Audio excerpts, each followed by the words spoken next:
one thing that I've always felt proud about in our clinic and our approach is that we don't give up. That is the most important thing, that we don't give up. There's been a tremendous amount of work done in the last 30 years on ME/CFS and in the last few years on long COVID. So there's this new information every single day. And I'm incredibly sad when I hear of patients who are despondent and giving up. You can't reach everybody, but perhaps these podcasts can help people feel like, we're there and we're on your side and we're working like dogs to try to find the answers and we're making progress. It is the worst possible time to give up, the worst possible time.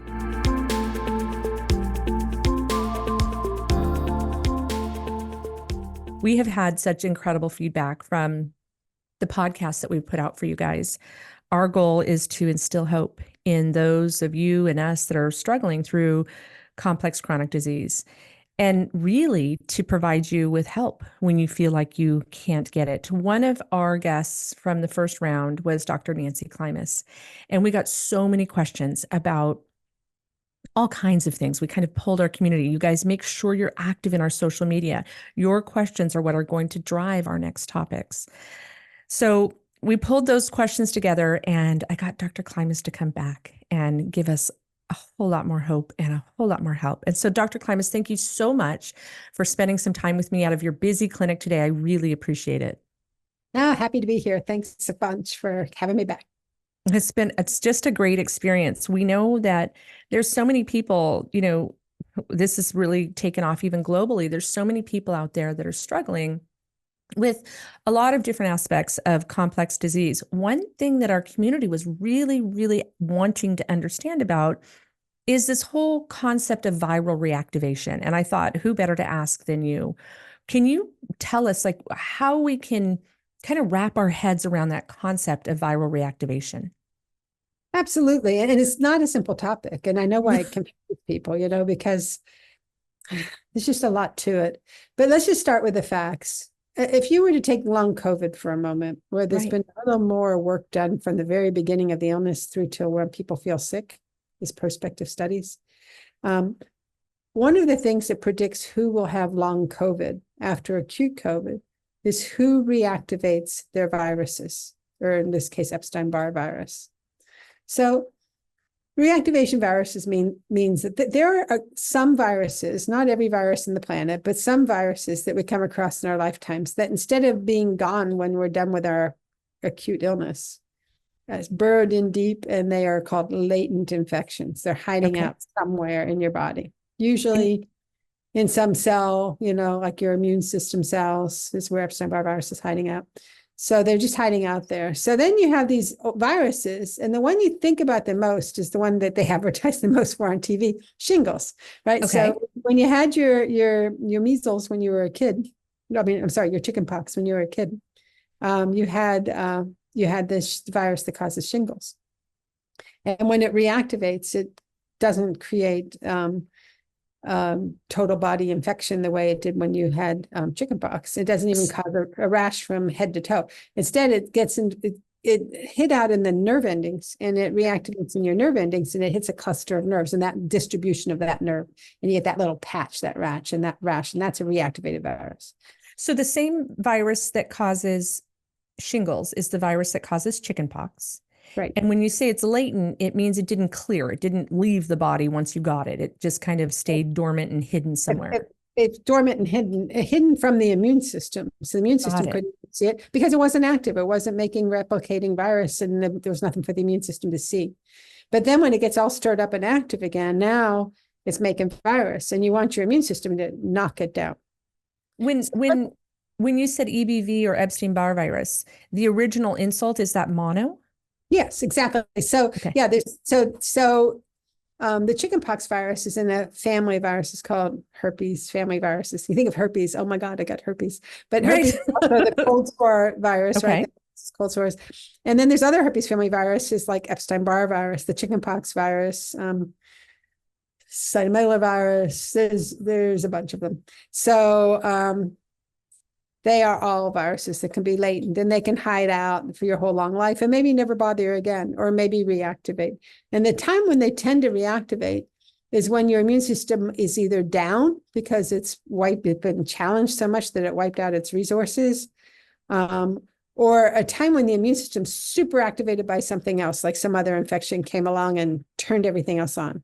So we're not really sure, like long COVID, if it was the COVID that just turned it all on, or in your struggle to deal with acute COVID, you knocked out your resources and other stuff started reactivating. But it happened. Does anybody clear those viruses, or does No, everybody? no. So no matter what. 100% of people have their old Epstein-Barr virus infection if they ever had it, and 98 point something or other of all of us had it. So just about everybody has Epstein-Barr mononucleosis virus, whether you remember having mono or not, you had it, right? And so basically these viruses hang out in the body and they're hidden so that the immune system can't take care of them or suppress them, or how does that work? Well, they just don't get all the way wiped out during the acute infection. They have a way of hiding inside a cell where they can't be seen. And when that cell goes quiet, they go quiet. And now the immune system's not going to see it unless it tries to pop back out again. Are they starting to think with a situation like COVID and long COVID, are they starting to think that old viruses got excited again, or is the COVID virus still hanging around? Yeah, that's two different questions. Very different questions. I'm so glad I get to do that. So first, thank you so much for challenging me to try to be clear on something that's really murky. But the one thing is, let's just stick with Epstein-Barr. If you had acute COVID as one example, and you reactivated your EBV during acute COVID, then when you look down the stream and you see who's totally gotten over their COVID and who has long COVID, one of the predictors of long COVID is that the EBV reactivated and stayed reactivated. Okay. Just that it didn't pop up during the acute infection, but it didn't clear again. So that would make one reasonable research question to answer would be, if I cleared EBV, would they get better? And we don't know the answer to that question. We haven't done that study yet. We just know that it's a reasonable target. But the other question you asked, did COVID clear? That's even murkier, okay? Because there is some reasonable science done that looks for COVID long after you're over your COVID and you have long COVID. And that group of people that had long COVID, do they still harbor COVID? And in studies that were done like 3 months after the acute COVID or 6 months out after the acute COVID, in compartments you wouldn't expect. When we do COVID, we swab our nose and there it is. Right. But it's not in your nose anymore in long COVID. It's in your GI tract. And so it's in the biopsies of the stomach or the intestinal wall where they found COVID. Maybe it's other places, but it's not up your nose anymore. We'd be able to see it really easy. So, but it's down in the gut. So here are these people that have had COVID. Now they have long COVID, and when they go searching for COVID, you say, is there some reason to think that this stuff we're seeing in the gut is real or not? And is it a live virus that's replicating that could be controlled? Or is it just some viral DNA that got stuck somewhere and it's making noise, but maybe not driving the whole problem? So that's one of the big research questions. So we published a paper just in December of 2023, just a little bit ago on this recording, that had a small case series of people who were treated with monoclonal antibody to COVID and people that had long COVID, and they cleared and they got better, all the way better from their long COVID. So now we're about to do a study as soon as we get our FDA approvals to do that study in a much larger group and find out if we're on the right path there. Hi, it's Haley, your host. I know firsthand what it feels like to find real impactful solutions to your struggles. And I know what it feels like to lose hope. We are being bombarded by toxins every single day. As a matter of fact, the world's largest single environmental health risk is air pollution. One thing that is becoming crystal clear is that environmental toxic burdens in our bodies must be addressed. Let me help you tackle toxic burden. Go to haleypomeroy.com/detox and download my free Detox Decoded Masterclass. Let's give you a fighting chance. I know what it feels like to lose hope, whether you're dealing with fatigue, mast cell activation, an autoimmune disorder, long COVID, viral reactivation, anxiety or depression, or inflammation. All of it can feel overwhelming. I will teach you nutrition and natural therapies to help your body eliminate toxins. I cannot wait to see you there. Again, that's HaleyPomeroy.com/detox. Every time I interview you, I have this long list of notes that I go, I'm going to ask her next time. I'm going to ask her, I'm going to keep her forever. So I'm going to take it back just for a second. So some people you had mentioned when their EBV can get reactivated, and it can be an infection like we saw with COVID potentially, but it can also be extreme fatigue or exhaustion or stress or something that disrupts. I was just using COVID as an example because it's such a clean bit of data where they actually looked when someone had the acute infection and found it. But we have this other group of people, the chronic fatigue syndrome or MECFS group of people who also reactivate viruses and, not just EBV, but viruses. And we don't know for sure that happened during an acute insult. Many people with this illness say, I had an infection, and ever since that day, I've been sick. And it might have been the flu. I mean, something well characterized, like I had influenza, and now I've got this. Or they might have had mono, and they never got better from mono. So we don't know if EBV reactivated or any of its cousins during the acute infection that seemed to trigger the whole thing off. And just like long COVID, now they're one of the many mediators of persistence of illness is this darn virus that won't go away. I mean, that is plausible. So, so let me finish, because there have been some clinical trials in MECFS to try to clear the viruses. And the bottom line is that we don't have, in my mind's eye, I'm going to interpret this, we don't have as effective enough a tool to clear the infection to know for sure we got rid of it, to know whether or not how much that infection's got to do with the whole illness or not. It's just one of the targets we do, but we don't have the best tools in the whole wide world to get rid of those infections. Right.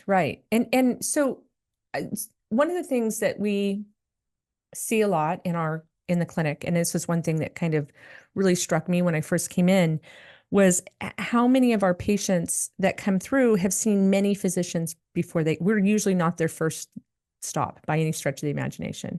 One of the practitioners said it's usually 10 years and 10 doctors, if they're lucky. I was just going to ask you, would you say it's more? So 18, people are, 20? Yeah, that's what I was just going to ask you. So it's always shocking to me that I was saying that, that's fine if you're an NFL player or a Major League Baseball or basketball player, and you have a team of doctors that are working towards your wellness as long as you're getting well.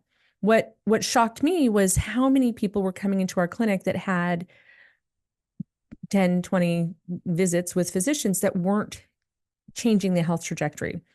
I have a few outside positions or ideas on that, but I want to ask you, what are we seeing when patients come in and they've seen other physicians in the past? Are they missing something? Have they not turned over every stone? Is it because they're missing that it has an immune component, or what's going on? It's partly the siloed way that we do medicine in this country now, which you'll see a cardiologist for your palpitations, and you'll see a GI doctor for your bloating and your GI pain, and on and on. And you can look at MECFS through all those windows, and you can end up with 7 specialists looking at specific symptom sets, but not someone tying them all together and understanding that they are knit together and that there's underlying common causes for all those different symptoms. So that's part of it. Part of it is the science that results in evidence-based guidelines. So if you don't do all this expensive research, really price tag, high price tags, millions of dollars worth of work to prove that the majority of the patients have this biomarker or that thing or this thing or that thing, then we can't teach primary care doctors how to look. I don't have enough evidence to write the paper that says do this first and this second. And so instead we end up with just not enough information in the hands of the people you tend to see at first. We have tried to solve that. We have a website called MECFS Clinicians Coalition. It's a group of doctors with a lot of years of experience. I mean, many hundreds of years in that great big group of people that have been doing this for decades, that put their heads together and tried to write at least some guidelines out from clinical experience. And that helps prioritize the research to create the evidence behind those guidelines and make them even more solid. So there are some places to go. You can, if you're a patient and that your doctor doesn't have a clue, you can go to the MECFS Clinicians Coalition website and you can find some stuff you can print out and bring to your doctor about how to approach the problem. That's what I was just going to ask. So if there's a person out there that's not in our clinic and they want to have this conversation with their doctor, so they can go there, and there's some really good data on that. How does someone test for EBV reactivation? Is it an immune lab? Is it a traditional lab? How do they find when we see? They're actually pretty easy to test for. I'm going to put an ad on to the places you can go besides the coalition, and maybe you could do this with in your thing with some links. Yeah. The CDC has a nice website, as does the NIH, on at least the diagnostics part for MEC. Okay. Okay. And long COVID, that's a changing under your feet place, but there's actually some go there as well. But so at least to get the diagnosis right, that may not get you your management plan, but it would at least get you in the right pocket. And is testing for viruses part of that diagnostics? It is. It's interesting that I was on a panel, the Institute of Medicine panel, that developed the current case definition for MECFS. And even this expert group couldn't quite agree on how strongly they felt about that data, but there were clearly very passionate experts in that group that were saying, how could you possibly not look for viral reactivation in this illness? It's a critical feature of the illness. So you asked the question, how do you look? So one of the strongest things you could ever do to look for a virus is to use PCR, which is a way of looking for the virus itself. We heard a lot about that during the pandemic. We all became, what's PCR? Exactly. Why are they PCRing my nasal? Yes. Gross. There's viruses on that. But there were viruses on that, and you were measuring the viruses, Okay. Things on the viruses that are only, not your immune response to the virus. You're measuring the virus itself, right? Right. So we're looking for particles or whole viruses? That doesn't tell the difference. It only tells what the target was. So you only tell if you have a whole virus if you take it, culture it, and infect something else with it. No one does that. No. So unless with mono and you give it to your friend. That happens. Yeah, and the whole house got sick. It was a virus. There you go. But no, that's not true with MECFS or long COVID. You can't make anyone sick by being around them. It's not contagious. Absolutely. To be clear, I did not say that. No. Absolutely. Super clear. It is not contagious. But what was I saying? I was saying the PCR. So PCR is a way to look for the virus itself. But to do that, you have to look for the place the virus is. Okay. Got it. So we're lucky Epstein-Barr virus circulates in the bloodstream. But other viruses that reactivate in MECFS do not. And there's one that is it's Coxsackie virus. It's an enterovirus. It's in your intestines. It's in the walls of your intestine. And you're not going to see it in a blood test by PCR. You will not see it.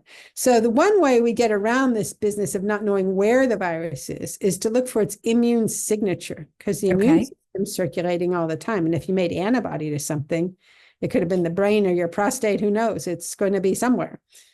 No, so that's when they do. Yes, no, not mine.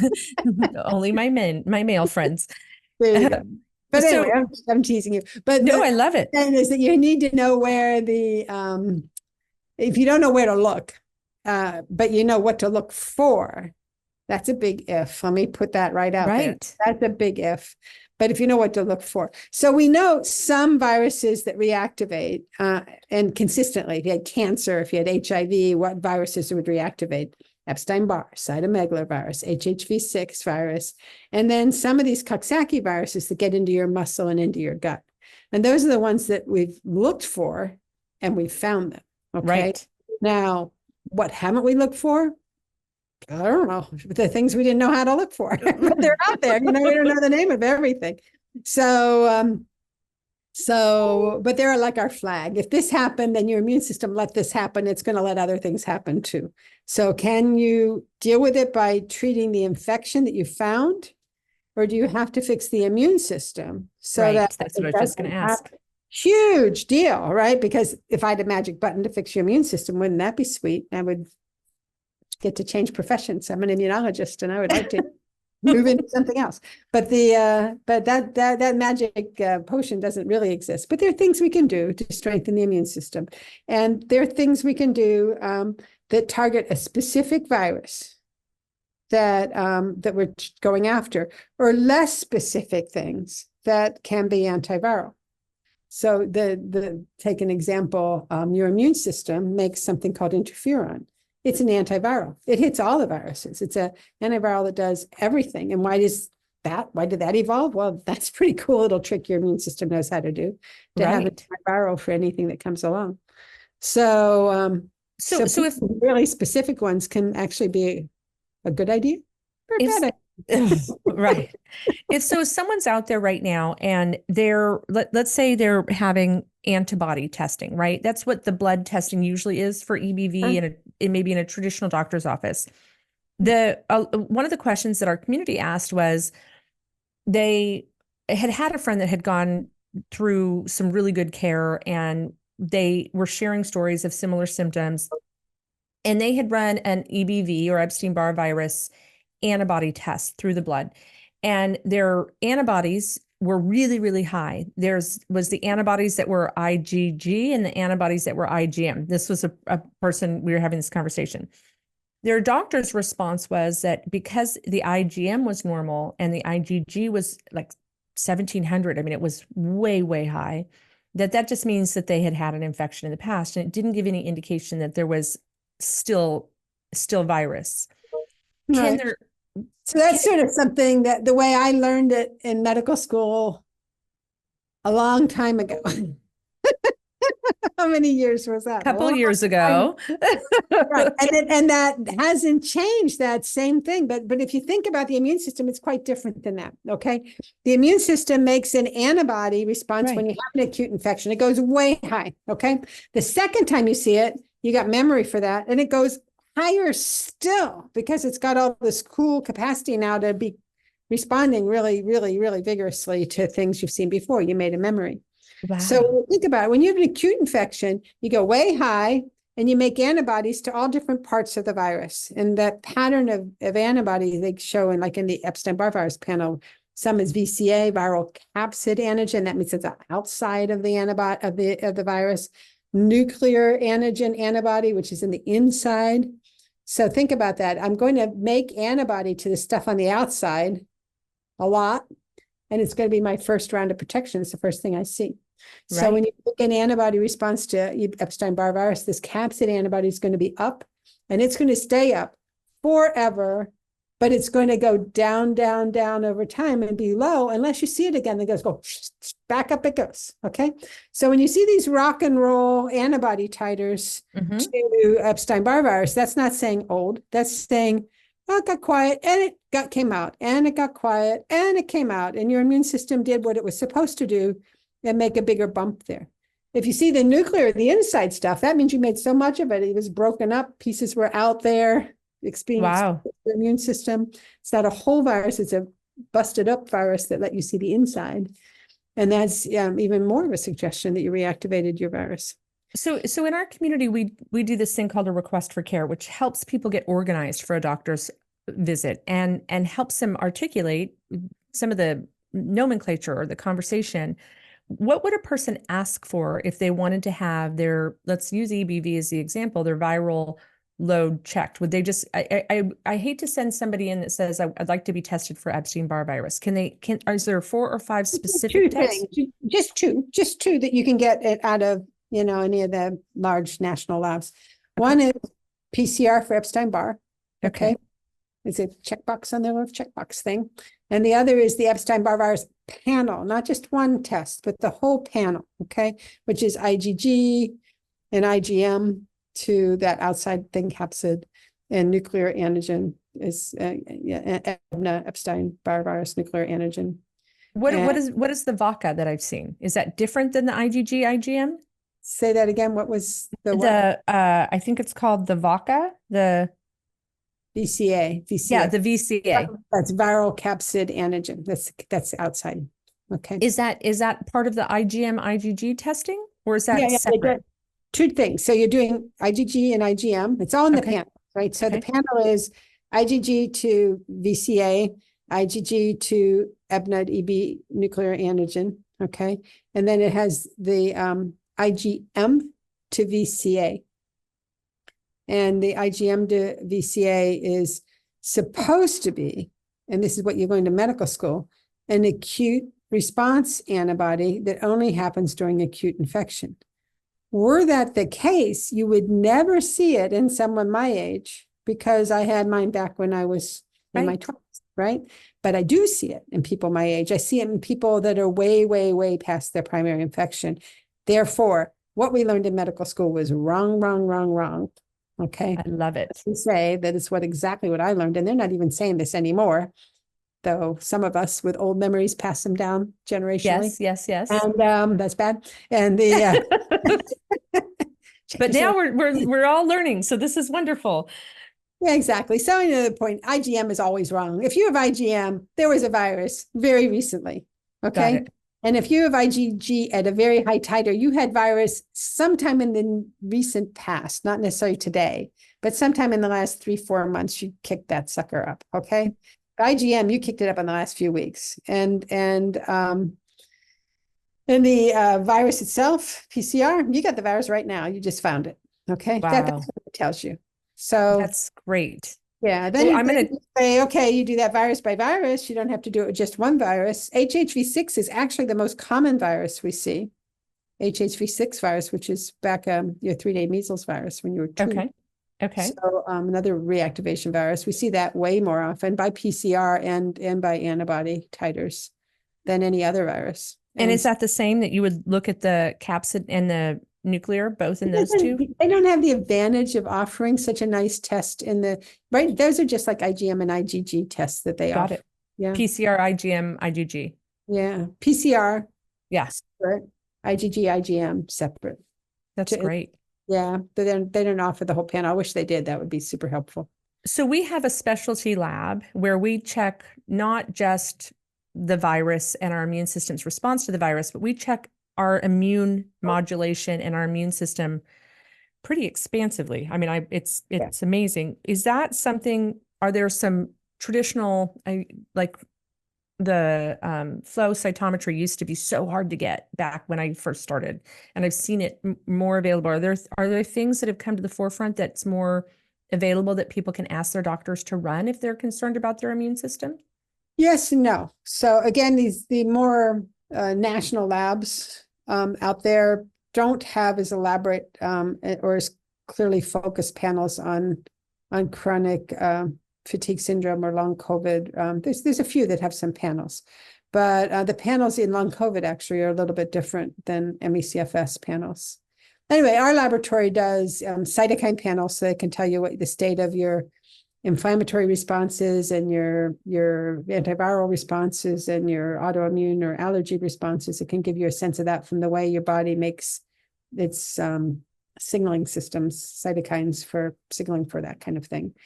And then you have flow cytometry that you described, which tells us in the simplest way in any lab, do you have enough of the main cells in your immune system? And that's a good enough question to ask. It's not a bad question. But, and honestly, the labs offer them and have offered them since AIDS, because we had to follow CD4 cells all the way through HIV and still do for HIV.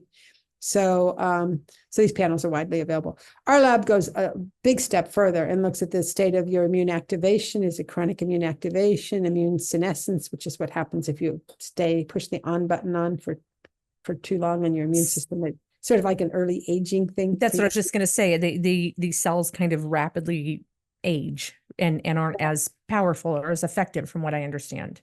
But they are recoverable. So one of the things that I notice is that in our clinic, by running these, it really seems to shorten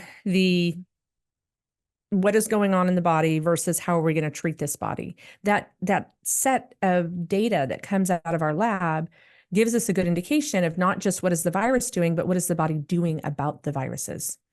And I think it really helps, working with the docs that I've gotten to in the clinic, it really helps formulate a treatment plan a lot quicker than when maybe you're just looking at what the virus is doing in the body versus what the body's doing about It it. tells you some things. Some of the things that happen when the immune system's in this chronic on position, overactivated and charged up all the time, is it exhausts. It's called immune exhaustion.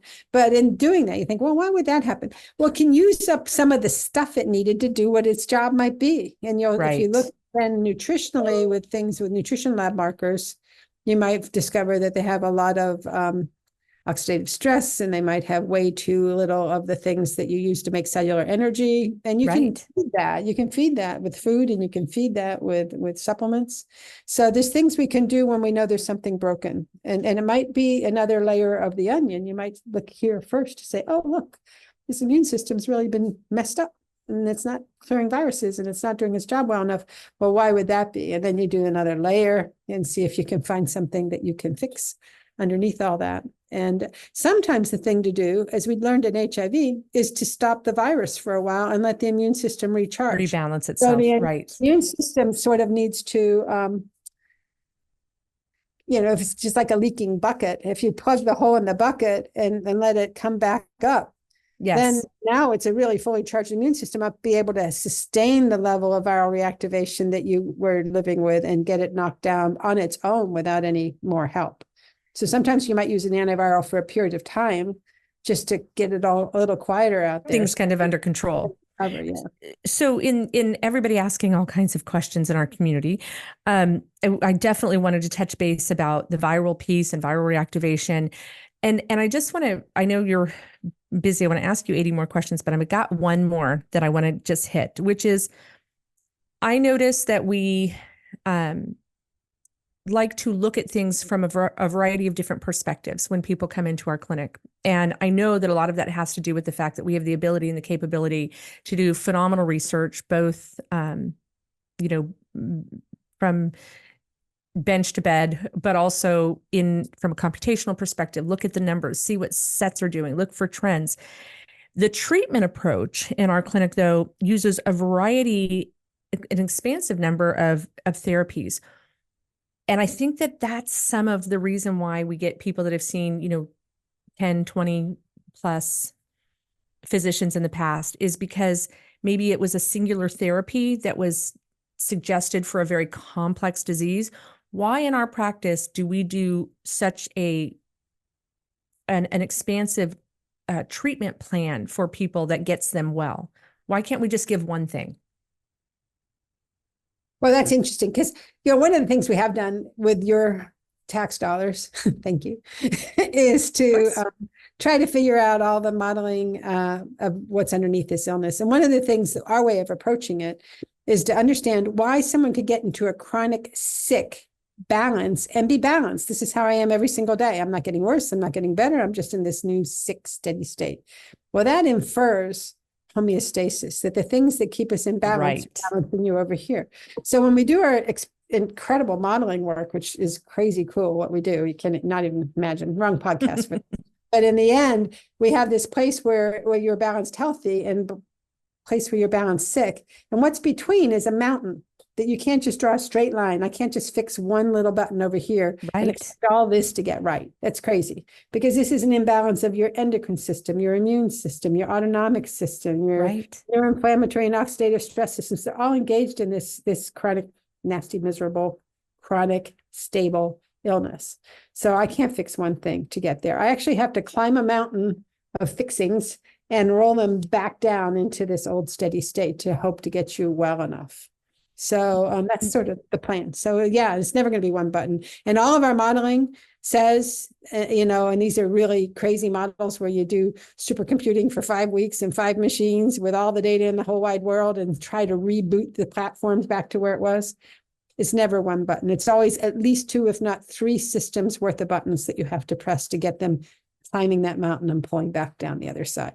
Dr. Klimas, what you just said right now just gives a level of, I'm going to use the word permission, I guess, for people out there that are struggling to really persevere to find out the why and to understand their bodies more and understand what's happening to their bodies. Because when you said a homeostasis of illness, so many times people go in and maybe their labs even come back normal, right? Their traditional labs, their CBCs, their cholesterol's okay, their hemoglobin A1C. and they get told, you're fine. That's what this whole, it's all in your head, when many years ago, we hope it's many way behind us, with chronic fatigue and a lot of these complex diseases.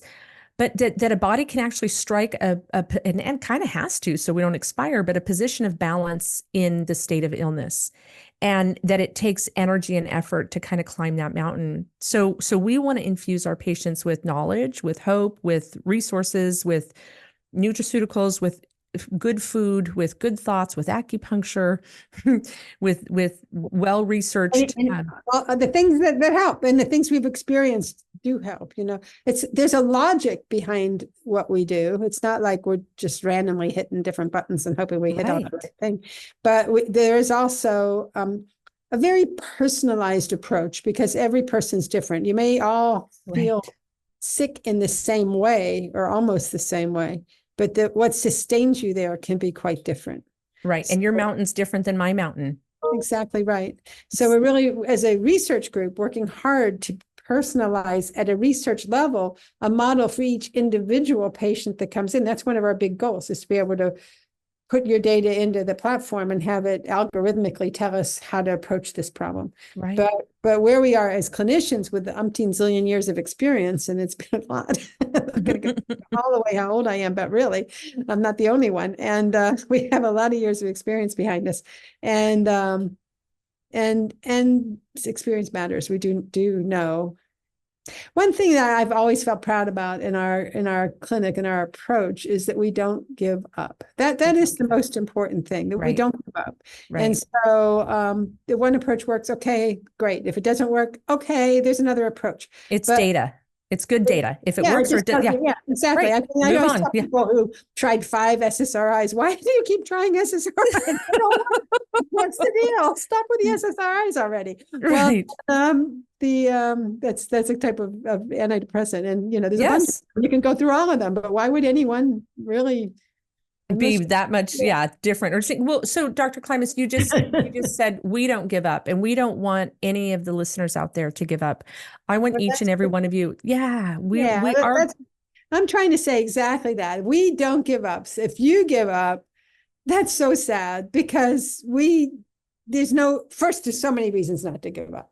There's been a tremendous amount of work done in the last 30 years on ME/CFS, and in the last few years on long COVID. There's never been more money, at least in long COVID, let's put it clear, to try to come up with the answers and flush a huge number of new investigators into the field, thanks to massive funding that came from our Congress. And we are grateful to our Congress for putting the money down that spot. So there's this new information every single day. And I'm incredibly sad when I hear of patients who are despondent and giving up, because people I don't know that I read about in social media and stuff. And I think, you can't reach everybody, but perhaps these podcasts can help people feel like, we're there and we're on your side, and we're working like dogs to try to find the answers, and we're making progress.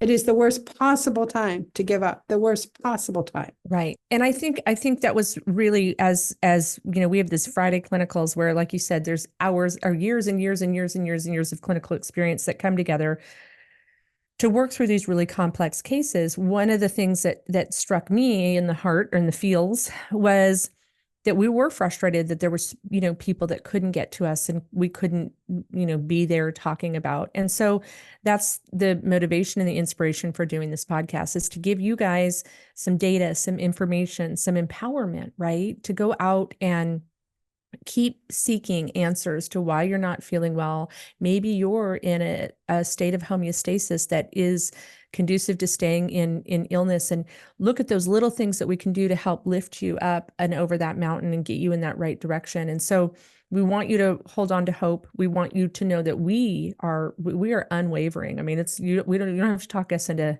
maintaining a candle in the window for you all, period.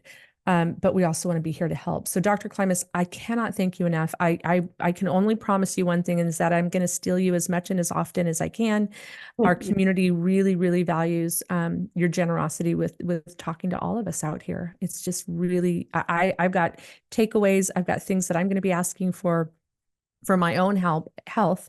And I know that there's so many people out there that this podcast is going to help. So thank you. I appreciate it. And I will see you soon.